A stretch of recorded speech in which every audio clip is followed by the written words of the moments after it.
करतल ध्वनि से स्वागत करिए।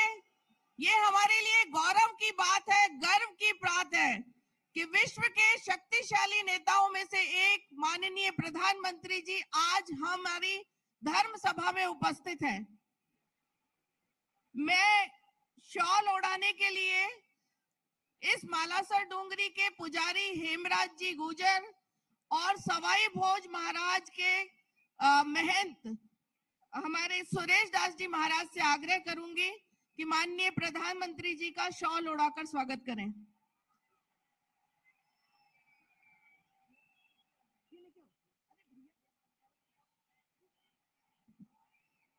मालासेरी डूंगरी के महंत हेमराज जी महाराज से आग्रह है कि देव महाराज के जन्म की प्रतिकृति, देव महाराज कमल के फूल पर अवतरित हुए थे, वो प्रतिकृति माननीय प्रधानमंत्री जी को भेंट करें।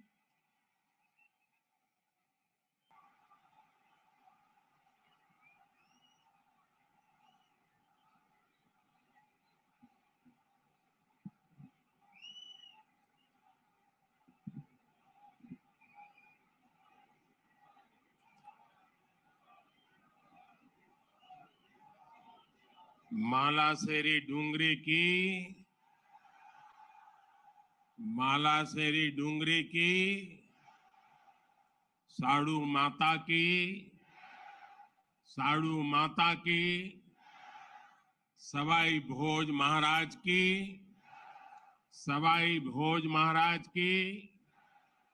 देवनारायण भगवान की साड़ू माता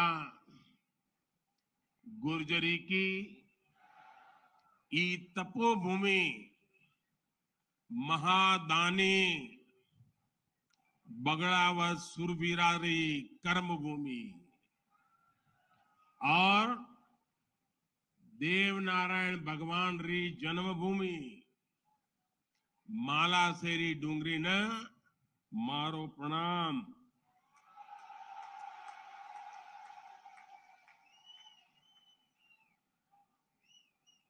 श्री हेमराज जी गुजर, श्री सुरेश दास जी, दीपक पाटिल जी, राम प्रसाद दाबाई जी, अर्जुन मेघवाल जी, सुभाष बहेड़िया जी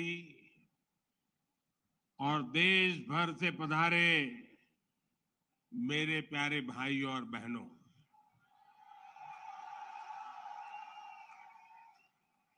आज इस पावन अवसर पर भगवान देव नारायण जी का बुलावा आया और जब भगवान देवनारायण जी का बुलावा आए और कोई मौका छोड़ता है क्या? मैं भी हाजिर हो गया। और आप याद रखिए, ये कोई प्रधानमंत्री यहां नहीं आया है,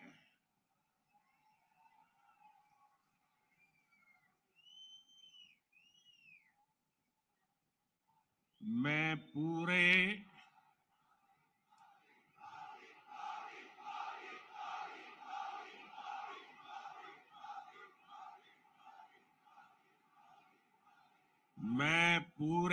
भक्ति भाव से आप ही की तरह एक यात्री के रूप में आशीर्वाद लेने आया हूं।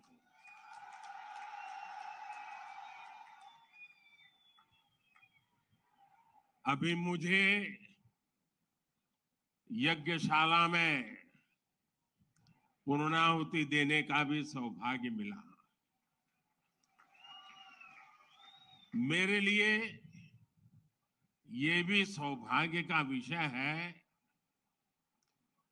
कि मुझ जैसे एक सामान्य व्यक्ति को आज आपके बीच आकर के भगवान देवनारायण जी का और उनके सभी भक्तों का आशीर्वाद प्राप्त करने का ये पुण्य प्राप्त हुआ है। भगवान देवनारायण और जनता जनार्दन दोनों के दर्शन करके मैं आज धन्य हो गया हूं।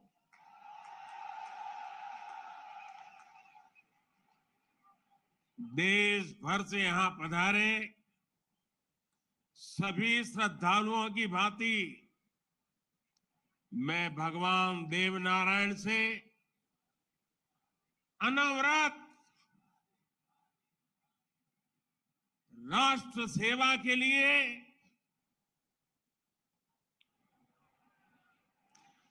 गरीबों के कल्याण के लिए आशीर्वाद मांगने आया हूं।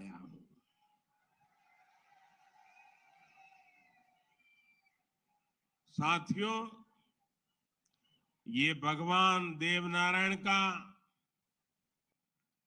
1111वां अवतरण दिवस है। सप्ताह भर से यहां इससे जुड़े समारोह चल रहे हैं। जितना बड़ा ये अवसर है, उतनी ही भव्यता, उतनी दिव्यता, उतनी ही बड़ी भागीदारी गुर्जर समाज ने सुनिश्चित की है। इसके लिए मैं आप सभी को बधाई देता हूं। समाज के प्रत्येक व्यक्ति के प्रयास की सराहना करता हूं। भाइयों और बहनों, भारत के हम लोग हजारों वर्षों पुराने अपने इतिहास, अपनी सभ्यता, अपनी संस्कृति पर गर्व करते हैं। दुनिया की अनेक सभ्यताएं समय के साथ समाप्त हो गई। परिवर्तनों के साथ खुद को ढाल नहीं पाई।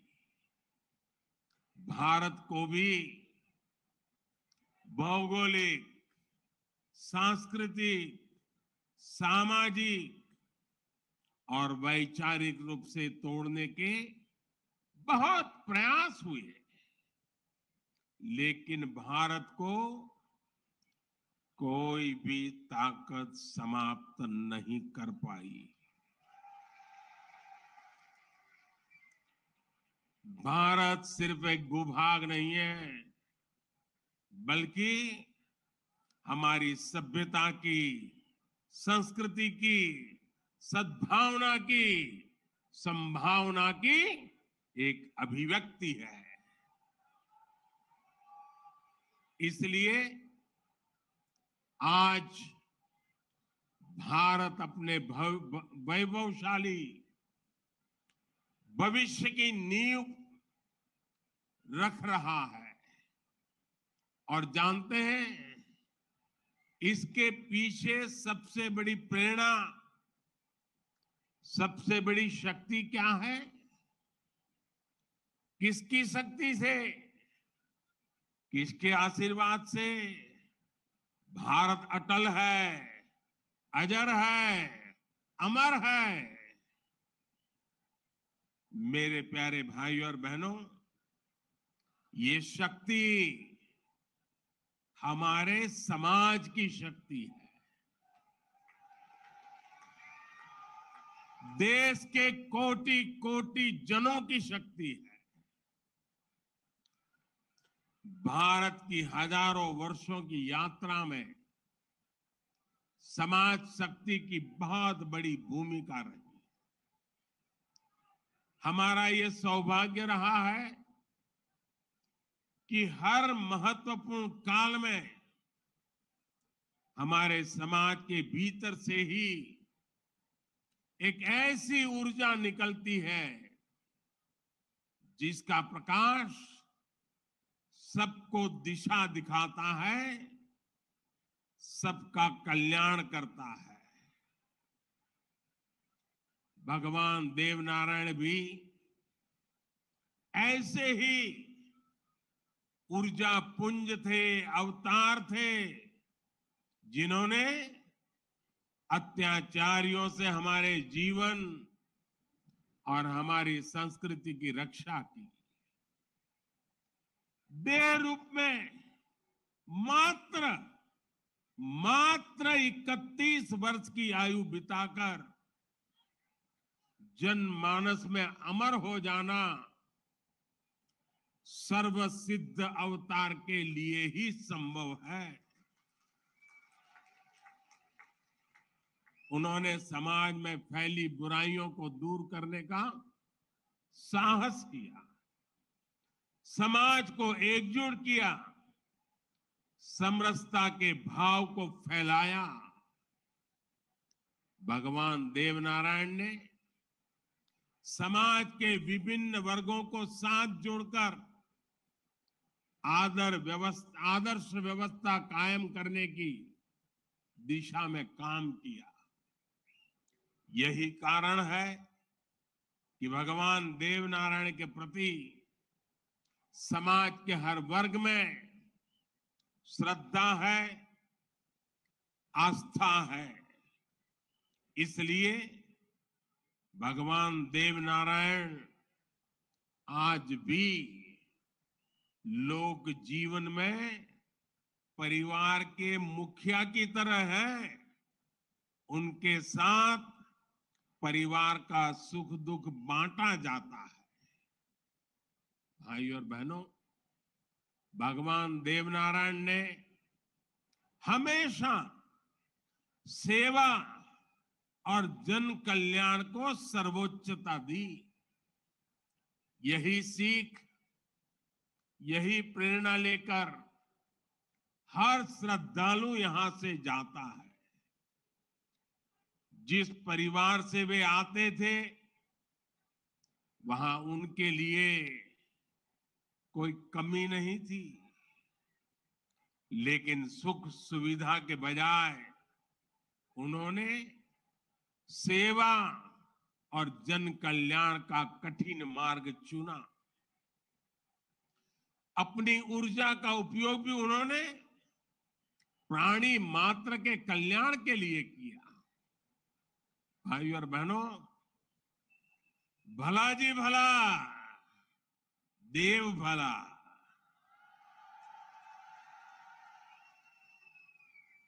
भला जी भला, देव भला। इसी उद्घोष में भले की कामना है, कल्याण की कामना है। भगवान देवनारायण ने जो रास्ता दिखाया है, वो सबके साथ से सबके विकास का है। आज देश इसी रास्ते पर चल रहा है। बीते 8-9 वर्षों से देश समाज के हर उस वर्ग को सशक्त करने का प्रयास कर रहा है जो उपेक्षित रहा है, वंचित रहा है। वंचितों को वरीयता, इस मंत्र को लेकर के हम चल रहे हैं। आप याद करिए, राशन मिलेगा या नहीं, कितना मिलेगा, ये गरीब की कितनी बड़ी चिंता होती थी। आज हर लाभार्थी को पूरा राशन मिल रहा है, मुफ्त मिल रहा है। अस्पताल में इलाज की चिंता को भी हमने आयुष्मान भारत योजना से दूर कर दिया है। गरीब के मन में घर को लेकर टॉयलेट, बिजली, गैस कनेक्शन को लेकर चिंता हुआ करती थी, वो भी हम दूर कर रहे हैं। बैंक से लेन देन भी कभी बहुत ही कम लोगों के नसीब होती थी।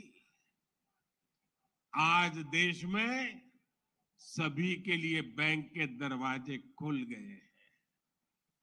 साथियों, पानी का क्या महत्व होता है, ये राजस्थान से भला बेहतर कौन जान सकता है।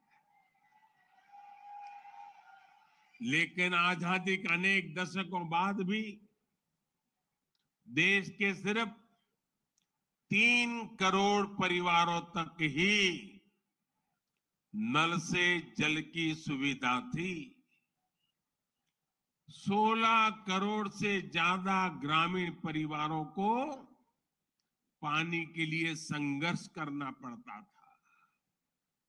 बीते 3.5 वर्षों के भीतर देश में जो प्रयास हुए, उसकी वजह से अब 11 करोड़ से ज्यादा परिवारों तक पाइप से पानी पहुंच चुक लगा है। देश में किसानों के खेत तक पानी पहुंचाने के लिए भी बहुत व्यापक काम देश में हो रहा है। सिंचाई की पारंपरिक योजनाओं का विस्तार हो या फिर नई तकनीक की सिंचाई, किसान को आज हर संभव मदद दी जा रही है। छोटा किसान जो कभी सरकारी मदद के लिए तरसता था, उसे भी पहली बार पीएम किसान सम्मान निधि से सीधी मदद मिल रही है। यहां राजस्थान में भी किसानों को पीएम किसान सम्मान निधि के तहत 15,000 करोड़ रुपए से अधिक सीधे उनके बैंक खातों में भेजे गए हैं। साथियों, भगवान देवनारायण ने गौ सेवा को समाज सेवा का, समाज के सशक्तिकरण का माध्यम बनाया था। बीते कुछ वर्षों से देश में भी गौ सेवा का ये भाव निरंतर सशक्त हो रहा है। हमारे यहाँ पशुओं में खुर और मुंह की बीमारियां, खुरपका और मुंहपका कितनी बड़ी समस्या थी, ये आप अच्छी तरह जानते हैं। इससे हमारी गायों को, हमारे पशुधन को मुक्ति मिले, इसलिए देश में करोड़ों पशुओं के मुफ्त टीकाकरण का बहुत बड़ा अभियान चल रहा है। देश में पहली बार गौ कल्याण के लिए राष्ट्रीय कामधेनु आयोग बनाया गया है। राष्ट्रीय गोकुल मिशन से वैज्ञानिक तरीकों से पशुपालन को प्रोत्साहित करने पर बल दिया जा रहा है। पशुधन हमारी परंपरा, हमारी आस्था का ही नहीं, बल्कि हमारे ग्रामीण अर्थतंत्र का भी मजबूत हिस्सा है। इसलिए पहली बार पशुपालकों के लिए भी किसान क्रेडिट कार्ड की सुविधा दी गई है। आज पूरे देश में गोवर्धन योजना भी चल रही है।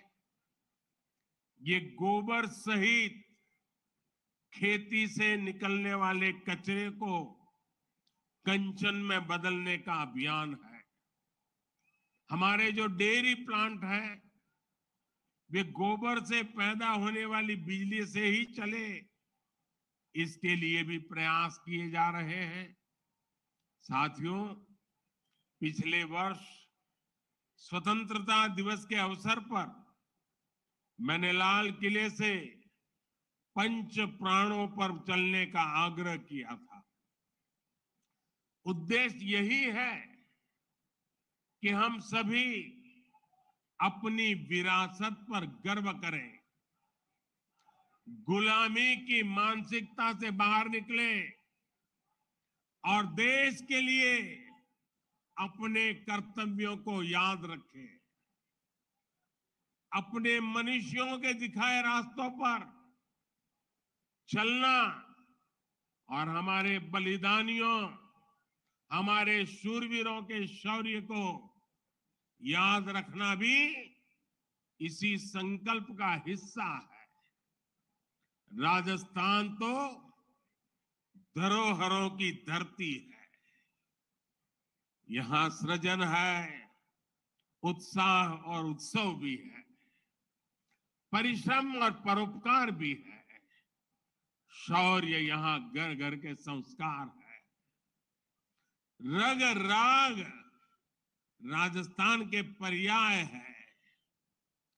उतना ही महत्व यहाँ के जन जन के संघर्ष और संयम का भी है।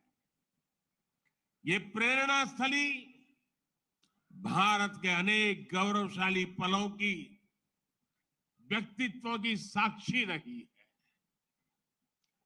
तेजासी से बाबूजी तक, गोगा जी से रामदेव जी तक, बप्पा रावल से महाराणा प्रताप तक,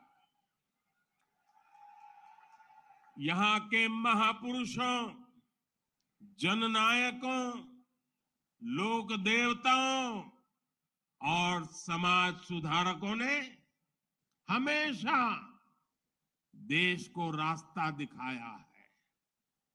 इतिहास का शायद ही कोई कालखंड है जिसमें इस मिट्टी ने राष्ट्र के लिए प्रेरणा न दी हो। इसमें भी गुर्जर समाज शौर्य, पराक्रम और देशभक्ति का पर्याय रहा है। राष्ट्र रक्षा हो या फिर संस्कृति की रक्षा, गुर्जर समाज ने हर कालखंड में प्रहरी की भूमिका निभाई है। क्रांतिवीर भूप सिंह गुर्जर, जिन्हें विजय सिंह पथिक के नाम से जाना जाता है, उनके नेतृत्व में बिजोलिया का किसान आंदोलन आजादी की लड़ाई में एक बड़ी प्रेरणा था।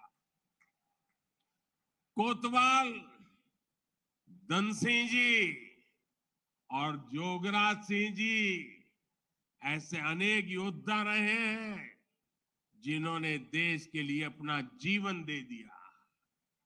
यही नहीं, राम प्यारी गुर्जर, पन्ना धाय जैसी नारी शक्ति की ऐसी महान प्रेरणाएं भी हमें हर पल प्रेरित करती है। ये दिखाता है कि गुर्जर समाज की बहनों ने, गुर्जर समाज की बेटियों ने कितना बड़ा योगदान देश और संस्कृति की सेवा में दिया है। और ये परंपरा आज भी निरंतर समृद्ध हो रही है। ये देश का दुर्भाग्य है कि ऐसे अनगिनत सेनानियों को हमारे इतिहास में वो स्थान नहीं मिल पाया जिसके वो हकदार थे, जो उन्हें मिलना चाहिए था। लेकिन आज का भारत, नया भारत, बीते दशकों में हुई उन भूलों को भी सुधार रहा है। अब भारत की संस्कृति और स्वतंत्रता की रक्षा के लिए भारत के विकास में जिसका भी योगदान रहा, उसे सामने लाया जा रहा है। साथियों, आज ये भी बहुत जरूरी है कि हमारे गुर्जर समाज की जो नई पीढ़ी है, जो युवा है, वो भगवान देव नारायण के संदेशों को उनकी शिक्षाओं को और मजबूती से आगे बढ़ाएं। ये गुर्जर समाज को भी सशक्त करेगा और देश को भी आगे बढ़ाने में इससे मदद मिलेगी। साथियों, 21वीं सदी का ये कालखंड भारत के विकास के लिए, राजस्थान के विकास के लिए बहुत अहम है। हमें एकजुट होकर देश के विकास के लिए काम करना है। आज पूरी दुनिया भारत की ओर बहुत उम्मीदों से देख रही है। भारत ने जिस तरह पूरी दुनिया को अपना सामर्थ्य दिखाया है, अपना दमखम दिखाया है, उसने शूरवीरों की इस धरती का भी गौरव बढ़ाया है। आज भारत दुनिया के हर बड़े मंच पर अपनी बात डंके की चोट पर कहता है। आज भारत दूसरे देशों पर अपनी निर्भरता कम कर रहा है। इसलिए ऐसी हर बात जो हम देशवासियों की एकता के खिलाफ है, उससे हमें दूर रहना है। हमें अपने संकल्पों को सिद्ध कर दुनिया की उम्मीदों पर खरा उतरना है। मुझे पूरा विश्वास है कि भगवान देव नारायण जी के आशीर्वाद से हम सब जरूर सफल होंगे। हम कड़ा परिश्रम करेंगे, सब मिलकर के करेंगे। सबके प्रयास से सिद्धि प्राप्त होके रहेगी। और ये भी देखिए कैसा संयोग है, भगवान देवनारायण जी का 1111वां अवतरण वर्ष। उसी समय भारत की G20 की अध्यक्षता, और उसमें भी भगवान देवनारायण का अवतरण कमल पर हुआ था।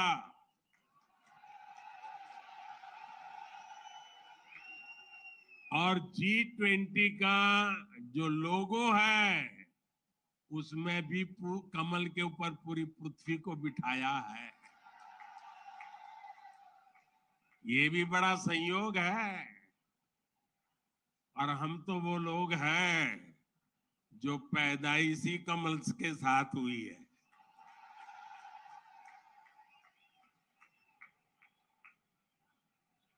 और इसलिए हमारा आपका नाता कुछ गहरा है।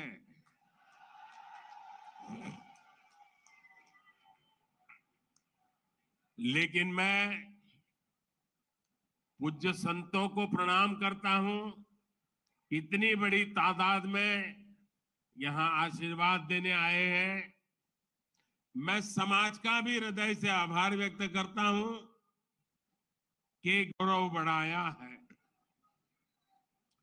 आज भारत दुनिया के हर बड़े मंच पर अपनी बात डंके की चोट पर कहता है।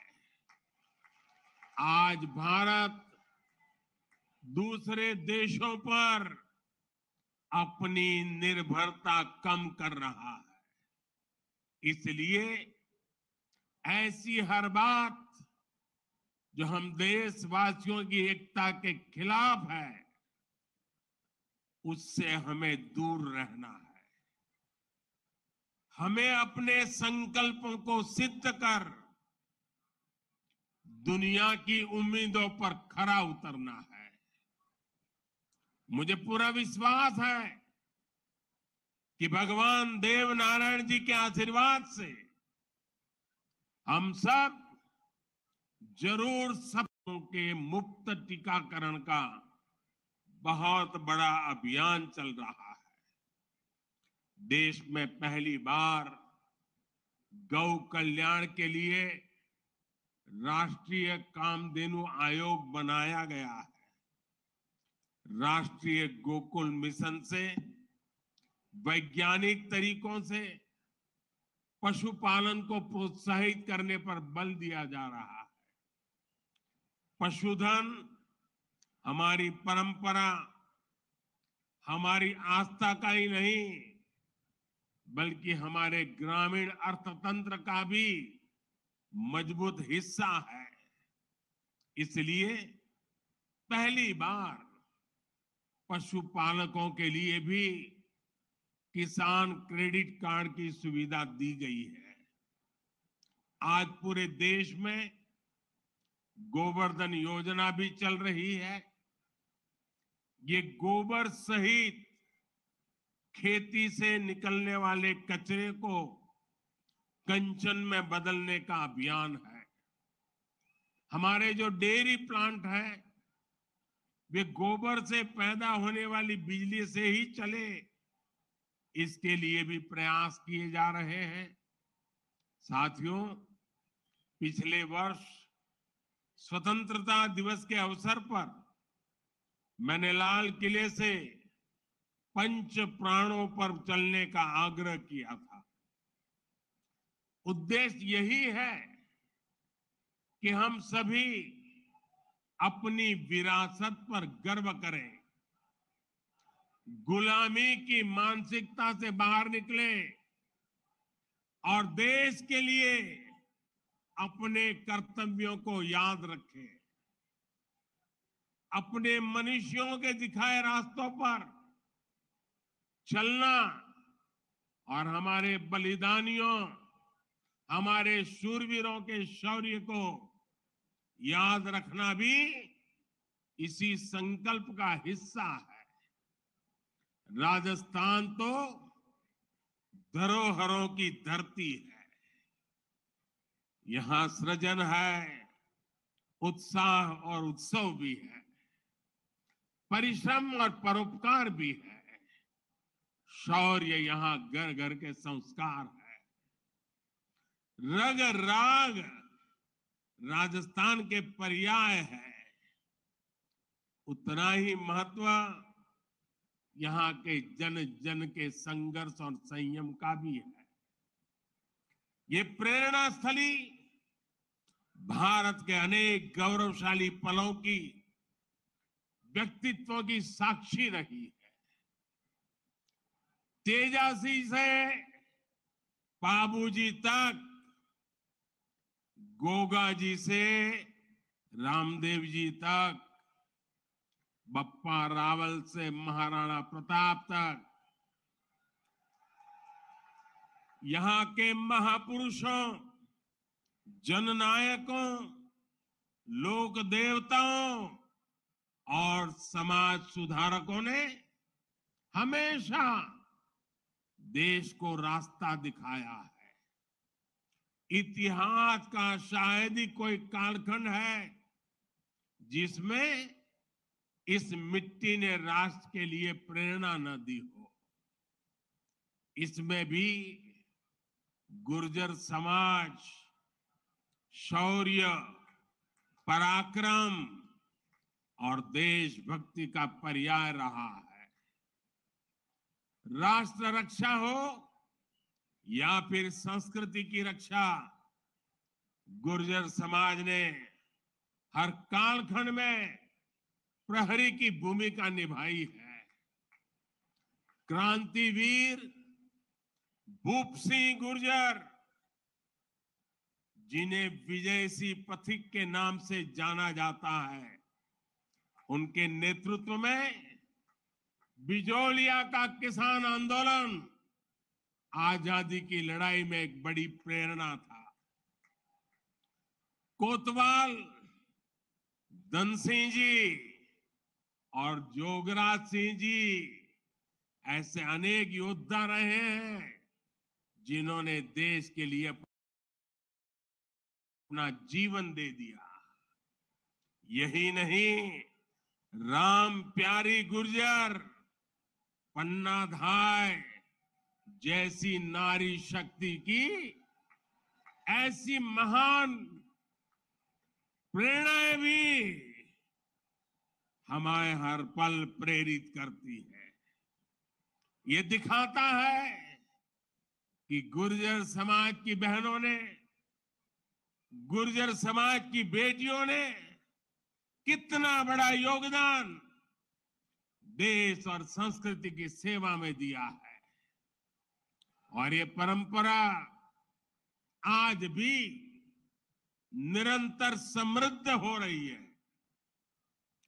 ये देश का दुर्भाग्य है कि ऐसे अनगिनत सेनानियों को हमारे इतिहास में वो स्थान नहीं मिल पाया जिसके वो हकदार थे, जो उन्हें मिलना चाहिए था।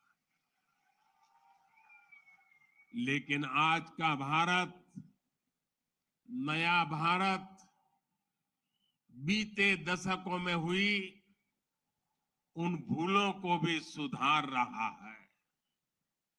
अब भारत की संस्कृति और स्वतंत्रता की रक्षा के लिए भारत के विकास में जिसका भी योगदान रहा, उसे सामने लाया जा रहा है। साथियों, आज ये भी बहुत जरूरी है कि हमारे गुर्जर समाज की जो नई पीढ़ी है, जो युवा है, वो भगवान देव नारायण के संदेशों को, उनकी शिक्षाओं को और मजबूती से आगे बढ़ाएं। ये गुर्जर समाज को भी सशक्त करेगा और देश को भी आगे बढ़ाने में इससे मदद मिलेगी। साथियों, 21वीं सदी का ये कालखंड भारत के विकास के लिए, राजस्थान के विकास के लिए बहुत अहम है।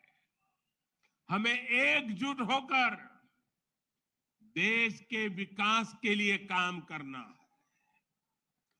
आज पूरी दुनिया भारत की ओर बहुत उम्मीदों से देख रही है।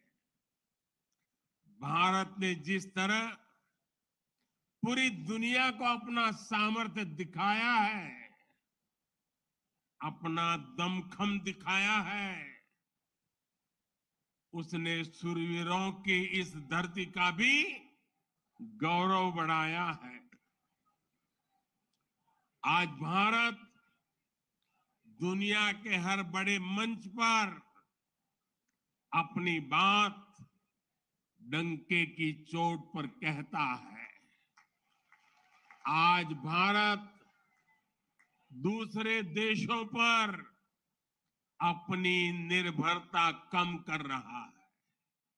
इसलिए ऐसी हर बात जो हम देशवासियों की एकता के खिलाफ है, उससे हमें दूर रहना है।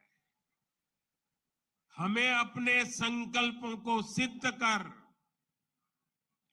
दुनिया की उम्मीदों पर खरा उतरना है। मुझे पूरा विश्वास है कि भगवान देव नारायण जी के आशीर्वाद से हम सब जरूर सफल होंगे। हम कड़ा परिश्रम करेंगे, सब मिलकर के करेंगे। सबके प्रयास से सिद्धि प्राप्त होके रहेगी। और ये भी देखिए कैसा संयोग है, भगवान देवनारायण जी का 1111वां अवतरण वर्ष। उसी समय भारत की G20 की अध्यक्षता और उसमें भी भगवान देवनारायण का अवतरण कमल पर हुआ था।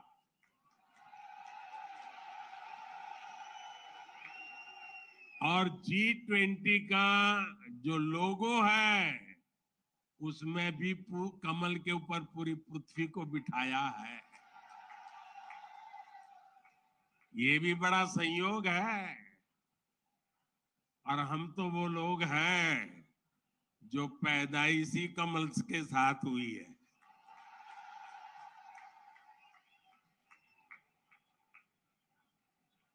और इसलिए हमारा आपका नाता कुछ गहरा है।